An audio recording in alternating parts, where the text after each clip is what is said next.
Okay, picture this. A brand new, state-of-the-art Boeing 787 Dreamliner lifts off into a perfectly clear sky. But just 36 seconds later, it's all over. It crashes, taking 241 lives with it. This wasn't a flight, it was a freefall. The initial report has left investigators with two completely different theories, and today, we are going deep into the mystery of Air India Flight 171. Now, before we get into all the technical data and the theories, it's so important to remember why this all matters. For families like the Patels, this isn't some abstract puzzle. It's a devastating personal loss. Their search for answers, for some kind of closure, is really at the heart of this entire story. So let's set the scene. This was supposed to be a totally routine flight, Ahmedabad to London. But as we know, it ended in an unimaginable disaster, leaving investigators with a really complex puzzle that has way more questions than answers. 36 seconds. Just let that sink in for a moment. That is the shocking, undisputed fact at the center of this entire thing. I mean, that's barely enough time for the landing gear to even retract. So you have to ask yourself, how could a modern, perfectly working airplane just fall out of the sky that fast? The investigation's first big clue, the first real aha moment, came from the flight data recorder. And it pointed to something really specific and incredibly unusual happening in the cockpit. Something that has baffled experts and basically created two completely opposite stories about what went down in those final seconds. Okay, look at this timeline. It is just baffling. The plane is airborne for only 4 seconds. 4 seconds, when the data shows the fuel switches for both engines get moved to the cut-off position. The engines immediately start swelling down. Then, and this is so crucial, there's almost a 10-second delay before they're moved back to run. In an emergency like that, 10 seconds is an eternity. And by then, it was just too late. And if that timeline wasn't confusing enough, the cockpit voice recorder, well, it just makes things even stranger. It picked up this incredibly cryptic exchange. You've got one pilot asking the other why he cut the fuel, and the other pilot denying he did it. This one conversation just blows the whole thing wide open. Was it an intentional act, a horrible mistake, or were they reacting to something else entirely? So it all comes down to this one central question. What on earth could cause both engines to be starved of fuel at the single most critical phase of flight? Right now, the investigation is really split down two main paths. Let's break them both down. All right, theory number one. This one suggests that the pilots weren't the cause of the problem at all, but actually the victims of it.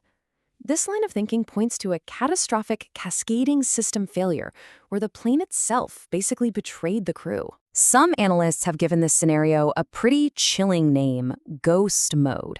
The basic idea is that a key sensor failed, which trapped the plane's computer brain in a bizarre logic loop. So while the plane was physically in the air, its software was convinced it was still sitting on the runway. And that, as you can imagine, led to some disastrous automated decisions. To really get ghost mode, you have to know about something called FADEC. Just think of it as the engine's digital brain. It's constantly taking in data from the pilots, from all kinds of sensors, and it decides how much power the engines should produce. But if it gets bad data, like a false signal saying, hey, we're still on the ground, it's going to make the wrong call. And in this case, a fatal one. So here's how this proposed chain reaction would have played out. It starts with something that sounds small, a water leak into the plane's main electronics bay. That water then causes a major electrical short, a massive fault. That fault is so bad it deploys the ram air turbine, or RAT, which is basically the plane's emergency pop-out generator. And according to this theory, this electrical chaos is what ultimately causes the dual engine shutdown.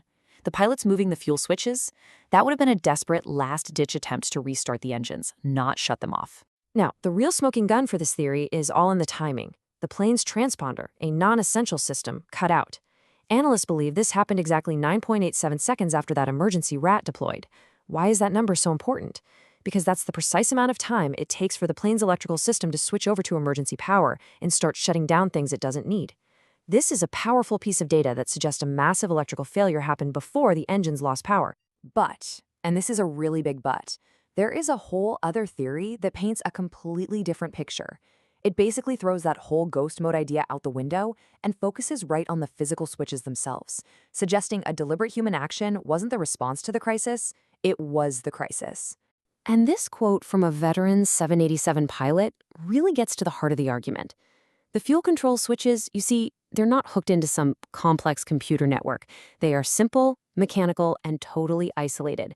According to this view, there's just no way a digital signal or an electrical fault could command them to move on their own.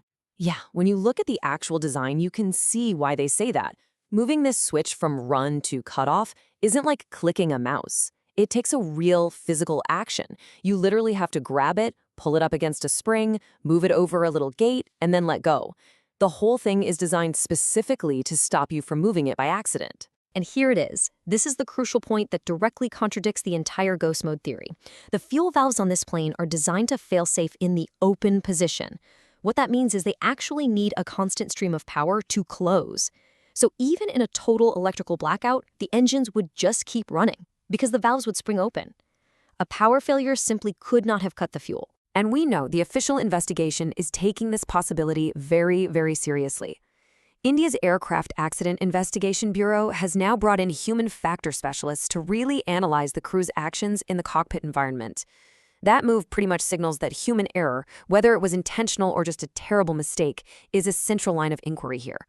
So we're left with these two totally conflicting stories and a really long road ahead for investigators. The search for the real truth continues, not just for the sake of the aviation industry, but for the families who are still waiting for answers. When you lay it all out like this, the conflict is just so stark. Did a system failure kick everything off, with the pilots just trying to catch up?